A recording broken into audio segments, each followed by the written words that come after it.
Baker, but you are seeing significantly more storm surge in places like Tampa Bay. We also saw major storm surge, of course, in the Big Bend region.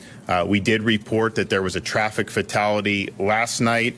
We also this morning can report that there's been another fatality reported in Dixie County due to a tree falling on the home during the storm. Overnight, as soon as it was safe to do, and even in many cases probably wasn't perfectly safe to do, search and rescue operations were conducted to help people that were in distress and transport them to safety. These missions continue, but we've had thousands of missions successfully completed in the overnight hours throughout the state. This is our local first responders. This is local in conjunction with state assets and state assets directly going in and effectuating rescues, and that's the National Guard, that's Florida Fish and Wildlife, that's all the assets we had available to help support these rescue efforts. And all the calls that any state officials responded to last night, we were able to find the person or people and pets and bring them to safety. And so that's a contrast from some of the things that we saw, for example, at Hurricane Ian. Now, it's still early. They're going to have those folks who were responding to those calls. They're going to be doing broader search and rescue in those areas that did get hit with significant storm surge and see if there's any other problems or if there's any folks that are still left behind. But as of now, we don't have reports of that. And so those missions were successful, and those missions saved a lot of lives. So I want to thank all the first responders, our folks working for the sheriff's departments, fire rescue, of course, all our state assets. Everyone was ready to go. And it made a big difference for what was a really historic storm surge in different parts of the state.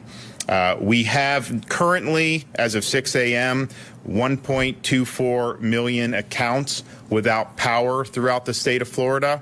Since the storm has begun, there have been 1.16 million accounts that have already been restored. As of 6 a.m., we have 382,000 accounts for Duke, 284,000 for the co-ops, 253,000 for the munis, 233,000 for FPL, 77,000 for TICO, and 11,000 for FPU. So those restoration efforts are underway. They've been going on the entire time as people have lost power, and so I think you're going to see some progress on that throughout today. As of now, we have a number of severely impacted counties with over 30% of the power out.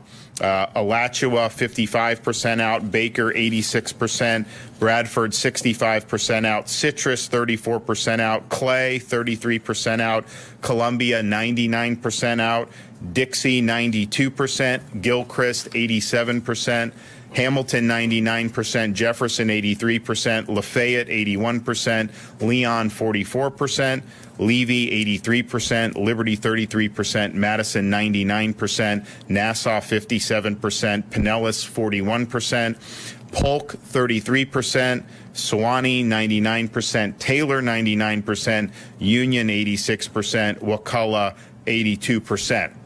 And you notice those 99% counties are generally the counties that were in the immediate path of the storm. We had rescue operations going on like Southwest Florida, where the storm was 100, 150, 200 miles off the coast, and yet still generated major storm surge. And that was really the story up the whole Florida peninsula. But then as you got into landfall, where you had those Category 4 winds,